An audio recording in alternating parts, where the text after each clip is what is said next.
Eu vou fazer umas devocionais curtas sobre o Advento, sobre o que é o Natal, como que a gente se prepara para essa celebração, né, tão especial.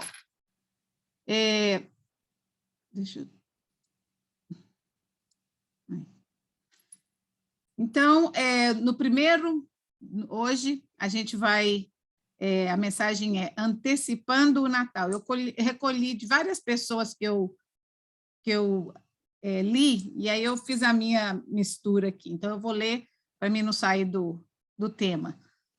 Você sabia que a primeira promessa que Deus fez foi sobre o Natal?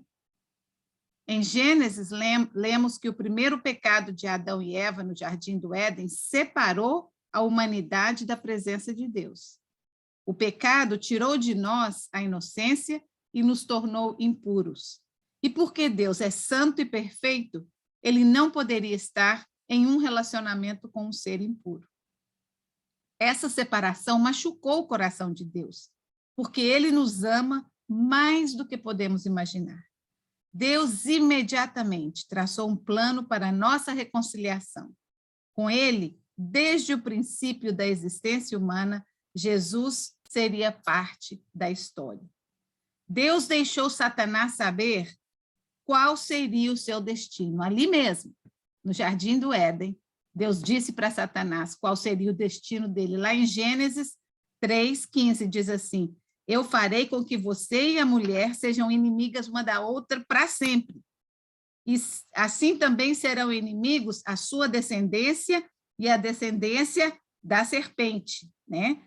A descendência da mulher, esmagará a sua cabeça e você vai pisar no calcanhar. Então, o que foi o calcanhar? Quando Jesus estava no Getsêmani, né? Foi quando Satanás tentou convencer Jesus, quando Jesus pediu: Pai, passa de mim, e Satanás estava ali presente, querendo ver o fracasso de Jesus, né? Mas Jesus pisou a cabeça da serpente, ele venceu a morte, né? Em algum momento da linhagem de Eva, veria um Salvador que tiraria para sempre o poder de Satanás de separar o homem de Deus. O Natal marca o começo do processo divino de restaurar o nosso relacionamento com Deus através da nova aliança. A velha aliança, as leis que Deus deu a Moisés, né, que os judeus tão rigorosamente seguem e que Paulo teve tanta dificuldade durante a sua jornada, né? O mundo esperou milhares de anos pelo Salvador prometido, e então, finalmente, ele estava aqui. Aquele que para sempre derrotaria o pecado se tornou Emanuel, que quer dizer Deus conosco. À medida que entramos na temporada do Advento, ou da preparação do Natal, vamos nos concentrar no cumprimento da primeira promessa de Deus. Reconheça que Deus é fiel à sua palavra. Ele prometeu lá na criação do mundo que ele ia mandar alguém que iria fazer a nossa reconciliação com ele, e ele cumpriu a sua promessa. Medite na verdade de que ele te ama tanto que enviou o seu Filho perfeito para nascer em um mundo imperfeito e pecaminoso, para que ele pudesse ter um relacionamento com você. Esse relacionamento só pode acontecer quando nós estamos com Jesus, quando nós estamos lavados pelo sangue de Jesus. Por isso que eu já falei várias vezes, todos são criaturas de Deus, mas filhos de Deus, como diz lá no livro de João, todos quantos o receberam, deu-lhes o poder de serem feitos filhos de Deus, a saber, aos que creem no seu nome. Então, todos são criaturas, mas filhos, só quem recebe a Jesus como Salvador.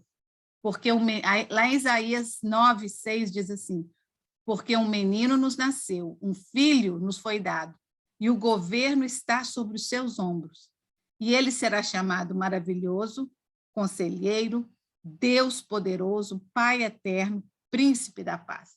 Então, essa é uma profecia do Velho Testamento falando de Jesus, né? Então, a gente já estudou quando a gente estava lá, existem centenas de de profecias no Velho Testamento sobre Jesus, onde ele nasceria, como seria, que nasceria de uma virgem, né? Tudo já estava escrito no Velho Testamento. O que você está procurando neste Natal? Talvez você tenha que tomar uma decisão difícil ou esteja precisando de um maravilhoso conselheiro. Talvez você tenha chegado ao seu limite e está procurando Deus Todo-Poderoso.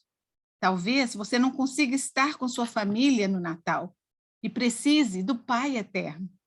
Talvez os seus pensamentos estejam travando uma grande batalha e você esteja precisando desesperadamente do Príncipe da Paz. Com frequência, os feriados vêm e vão sem que tenhamos a chance de nos concentrar na verdadeira razão do Natal. Não só os feriados, né? Mas a correria, a preocupação de comprar presente para todo mundo, aquele corre-corre, o estresse e a comida, e a gente acaba deixando passar o que realmente é o Natal. O Advento serve como uma temporada de antecipação e reflexão que leva ao Natal. Traduzindo originalmente do latim, Advento significa chegada importante, aproximada ou vindoura. Essa é uma época marcada pela lembrança de tudo que Deus tem feito, que antecipa tudo que Deus ainda vai fazer na sua vida, na minha vida. O Advento é a maneira nossa de lembrar que Deus veio para ficar conosco. Jesus é Deus, e ele veio. E Jesus subiu ao céu, mas ele não deixou a gente abandonado. Ele deixou o Espírito Santo, que é parte dele. Né? A Trindade é uma coisa só. Então, ele não abandonou a gente, como os Budas e esses outros deuses aí do povo, que morreu, né? Eles têm que ficar coçando a barriguinha do Buda, fazendo um monte de coisa para ter acesso, né? Ou trazendo ofertas. Não, nosso Deus não precisa disso.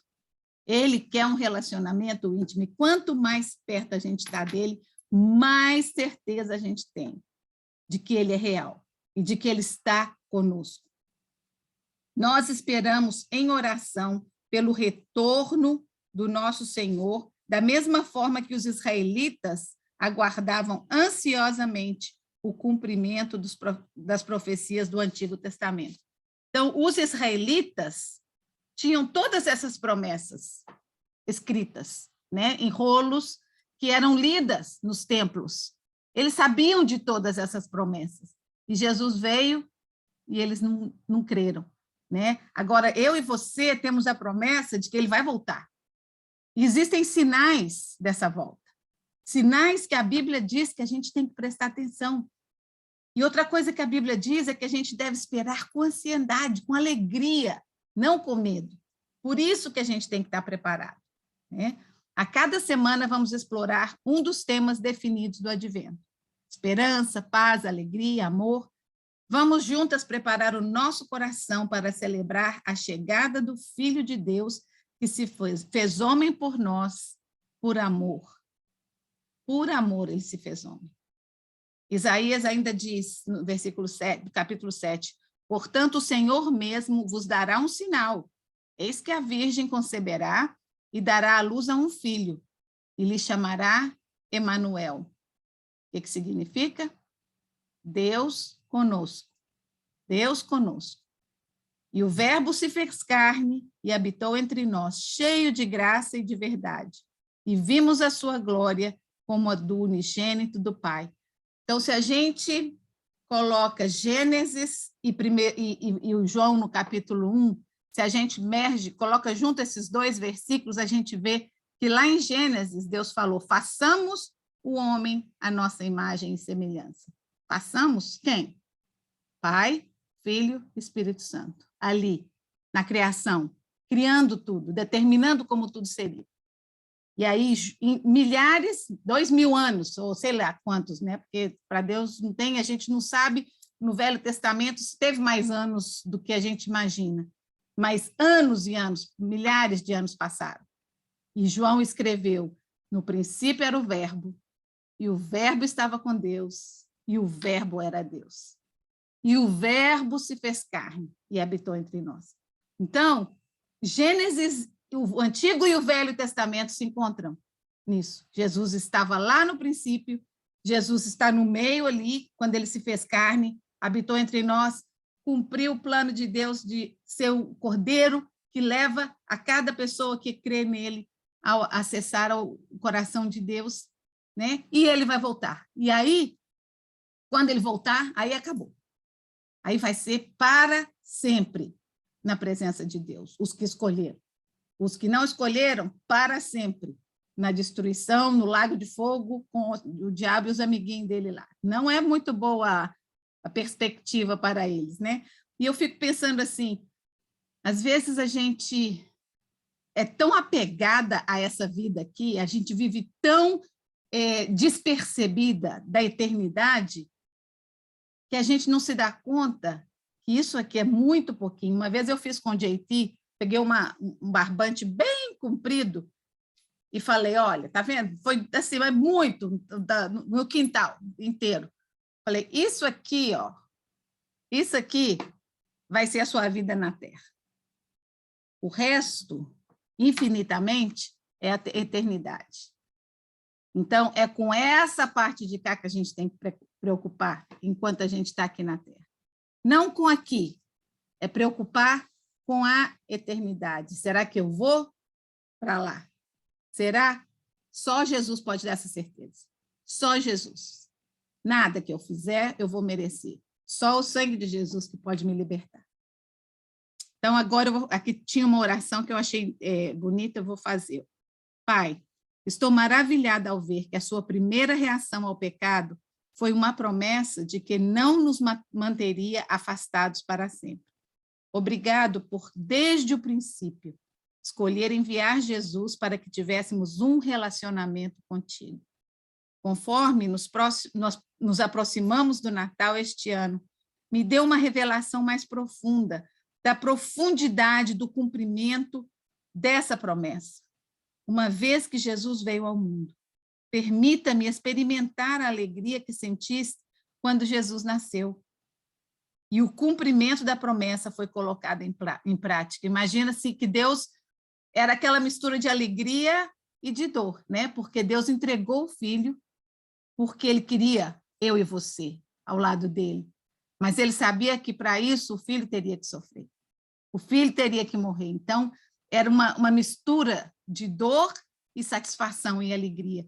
Tanto é que, quando Jesus foi batizado por João Batista, a voz do céu disse, este é o meu Filho amado, e nele eu me comprazo, eu estou feliz com ele, né? Então, que a gente possa viver uma vida pensando na eternidade, em agradecimento pela promessa de Deus cumprida no nascimento de Jesus. Que Deus abençoe vocês nessa semana e nesse mês de Natal.